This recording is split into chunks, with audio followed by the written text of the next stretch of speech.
the baddest white man who ever walked this planet. The great Dick Gregory called John Brown the greatest American who ever lived.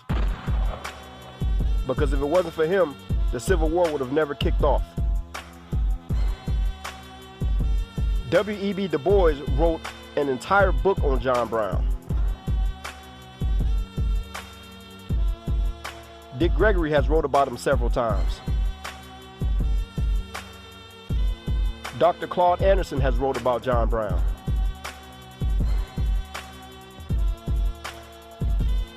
John Brown was born on May 9th, 1800. John always had a hatred for slavery. Starting at an early age when he saw a little slave boy get beaten by a shovel by a white man. John felt that it was God's plan for him to free the slaves. John's family always told him that slavery was evil.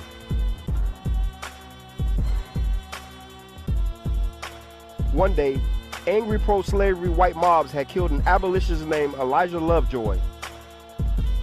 They shot him outside of his newspaper office and they burned his entire building.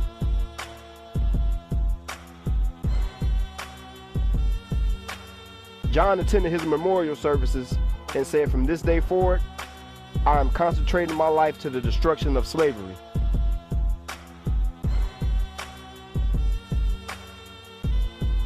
In 1850, Congress passed the Fugitive Slave Act, mandating that all authorities in free slave states aid in the return of escaped slaves or imposing penalties on those who aided the escapes. John Brown's answer to that was to create his own group. He created a group called the League of Gileadites.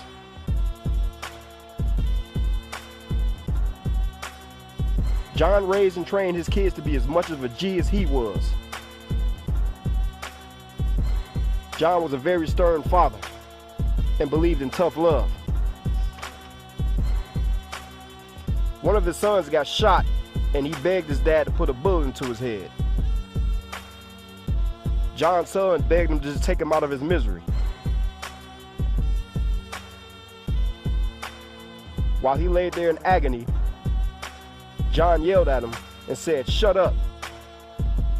If die you must, then die like a man."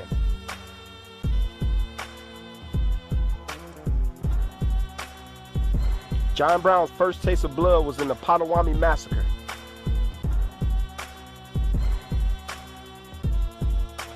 John came in with his people, slicing, stabbing, and shooting people to death.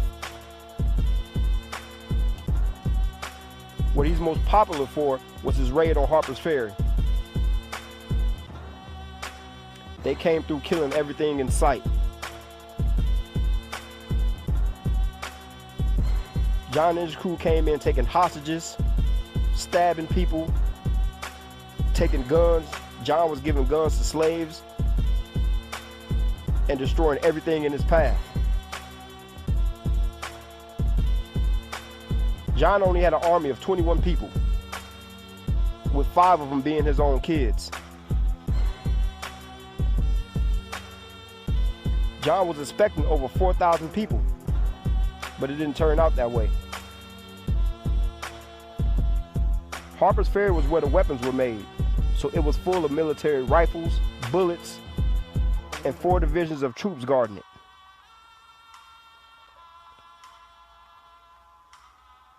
John also reached out to Frederick Douglass, he reached out to Harriet Tubman, and he reached out to other black leaders. But they declined, they wouldn't give their assistance.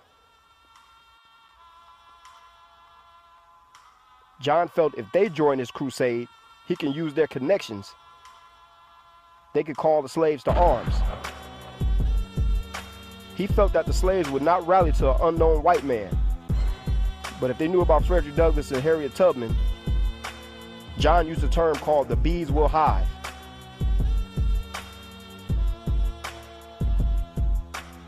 John and his crew took over Harper's Ferry pretty easily, but he waited way too long for the slaves to respond.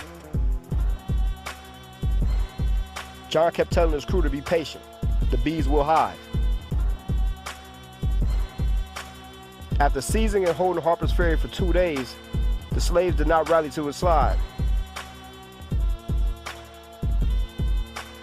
John made the fatal mistake of waiting way too long for the slaves to rise up.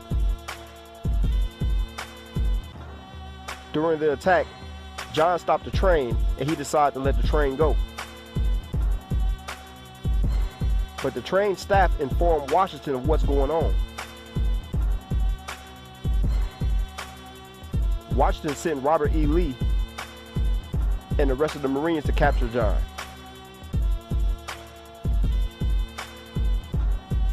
John was arrested and received the death penalty.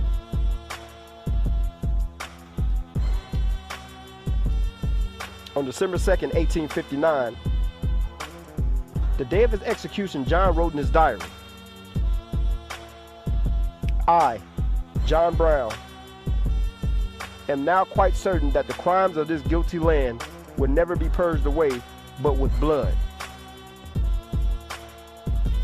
I had, and I now think vanity flattered, myself that without very much bloodshed it might be done."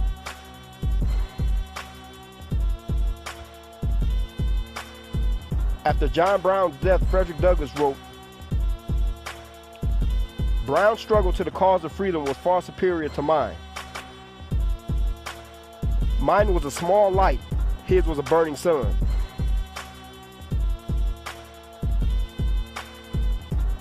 Mine was bound by the time he was stretched away to the silent shores of eternity. As a black man, I am willing to speak for the Negro slave.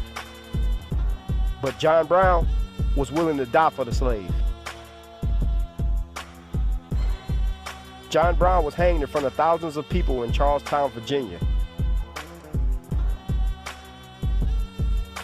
Among the people at his execution was General Stonewall Jackson, poet Walt Whitman.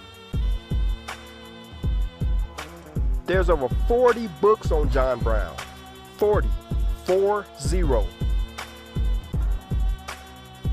I haven't even read half of them, but I would highly recommend 2 of them. One will be W.E.B. Du Bois' book. The other book will be written by David S. Reynolds, the abolitionist who killed slavery and sparked the Civil War.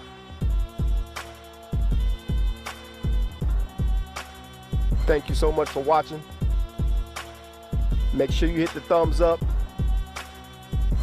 and make sure you subscribe.